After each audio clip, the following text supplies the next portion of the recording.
Allez, si tu as un chien réactif et tu as peur à chaque fois que tu sors avec lui, tu as peur en fait parce que tu ne sais pas comment ça va passer. À chaque fois que tu croises quelqu'un, il devient méchant, il devient un girafe, il est réactif, il est agressif. T'inquiète, je suis là pour t'aider. Je vais t'expliquer ma façon de travailler avec un chien agressif. J'ai 17 ans d'expérience et je suis pas là pour te donner des petits conseils à gauche, à droite. Je suis là pour te donner une méthode solide qui va t'apporter des résultats. Bien évidemment, pour aller plus loin, je t'invite à aller voir dans les premiers commentaires. Alors, qu'est-ce qu'il faut éviter et surtout, qu'est-ce qu'on doit privilégier à l'heure de travailler avec un chien agressif? Alors, bon, allez, on va avancer, on va marcher. Alors, première chose à savoir, on ne peut pas commencer à travailler avec un chien agressif tout de suite. Imaginez que vous venez me voir avec un malinois, avec un chien puissant. On ne peut pas commencer les premiers jours à travailler la réactivité ou l'agressivité face à un congénère. Ça, c'est quelque chose que je vois régulièrement avec mes collègues, soit les gens qui travaillent en positif, ou soit les gens qui travaillent avec des méthodes aversives, parce que ça existe. Non, on ne peut pas commencer, parce qu'en général, avec un chien agressif, la plupart des gens, on n'a pas un code de communication clair et une structure de travail. Donc, la première question qu'on doit se poser, est-ce qu'on a un code de communication clair? Est-ce que ton chien, il comprend qu'est-ce qu'il attend de lui? Soit le rappel, soit l'obéissance, soit la suivi des laisses. Bon, il y a plein de choses qu'il faut se mettre en question avant de savoir si on a un code de communication clair. Ensuite, deuxième question, est-ce que ton chien il est fatigué physiquement et mentalement? Bon, fatigué, c'est pas le mot. Canalisé. Est-ce que ton chien agressif, il est suffisamment canalisé physiquement et mentalement? Alors, physiquement, comment est-ce qu'on peut fatiguer un chien agressif? Vous allez voir. Bon, je suis avec les miens, en train de renifler tranquillement. Donc ça, c'est les côtés physiques. Les petits balades à l'extérieur, c'est pas simplement lancer une balle non-stop, non, on doit sortir, mais on doit maîtriser bien évidemment le rappel. Ne vous inquiétez pas, tout ça vous allez les trouver dans l'information, dans les premiers commentaires, mais on doit maîtriser les rappels. Si on n'arrive pas à maîtriser les rappels, c'est vraiment interdit de lâcher un chien, même s'il, je sais pas, s'il est calme à côté, non, on est face à un chien agressif, donc on doit impérativement travailler les rappels. Donc ça c'est les côtés physiques. Côté mental, comment est-ce qu'on va le canaliser mentalement?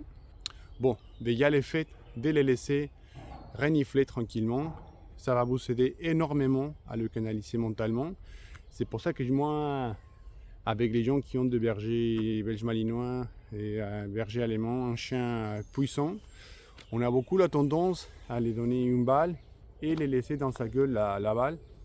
Ça, c'est pas top, parce que ça, en fait, ça ne les permet pas de renifler. Donc, dès qu'on sort, les choses qui nous intéressent, c'est vraiment le canaliser. Si tu le laisses à sa balle, tu ne pourras pas le faire malheureusement. Mais si tu as un chien hyperactif, un chien avec beaucoup d'énergie, et que en même temps c'est un chien agressif, donc il faut aller encore plus loin. Alors, comment est-ce qu'on peut le fatiguer mentalement, si tu as un chien avec beaucoup d'énergie? Soit l'obéissance, mais attention, il faut que ce soit une obéissance par plaisir.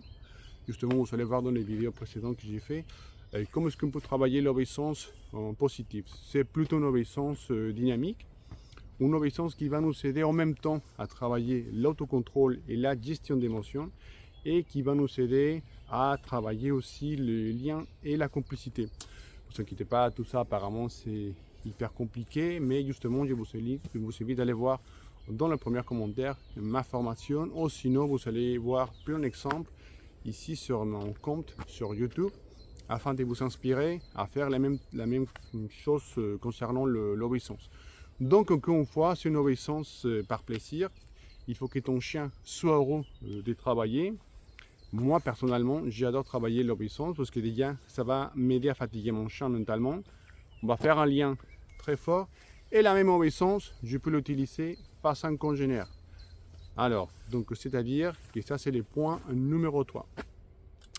Bon, on va imaginer que ça y est, ton chien, tu as un code de communication clair avec ton chien agressif. Il est fatigué physiquement et mentalement. Alors on peut passer tout de suite à la dernière étape qui en fait c'est l'étape la plus simple. C'est-à-dire les choses qui vont faire vraiment la différence, c'est la fatigue physique et mentale. Ça c'est vraiment clé. Ensuite, imaginons que ça y est, tu as un code de communication clair, etc., etc., etc. Ensuite, on peut commencer à travailler, mais de manière progressive, c'est-à-dire on doit les désensibiliser. C'est-à-dire, moi je viens avec mon chien dans un endroit calme, ensuite on travaille face à un congénère, idéalement il faut qu'il soit un chien calme, et on travaille avec les règles les 3 distances. Si je vois que mon chien ne s'active pas à 10 mètres, je le récompense, je joue. On utilise la même structure qu'on a travaillé à l'avance, c'est-à-dire l'obéissance. Et petit à petit, j'essaie de me rapprocher, et à chaque fois que mon chien il n'est pas agressif, il n'est pas réactif, qu'il arrive à se calmer, je le récompense et je continue à jouer avec lui. Donc si on fait ça plusieurs fois avec plusieurs congénères, c'est tellement facile. Alors, ici apparemment, là, on écoute ça et on se dit oh, c'est impossible, je ne pourrais pas faire ça, mais non. Justement, si vous savez la bonne méthode, vous allez voir que ça va être très simple. Donc une fois qu'on fait ça, on doit le désensibiliser, vous allez voir. Et après, il va s'habituer. Ah, il a un congénère en face, oui, il a quelque chose qui me pose des problèmes. Peut-être que j'ai un mauvais souvenir, peut-être que moi j'ai envie de jouer, mais comme je suis déjà calme, je suis déjà fatigué physiquement et mentalement, on a un code de communication clair, on vient de travailler la désensibilisation. Voilà, je ne m'active pas et en plus, à chaque fois, je suis récompensé.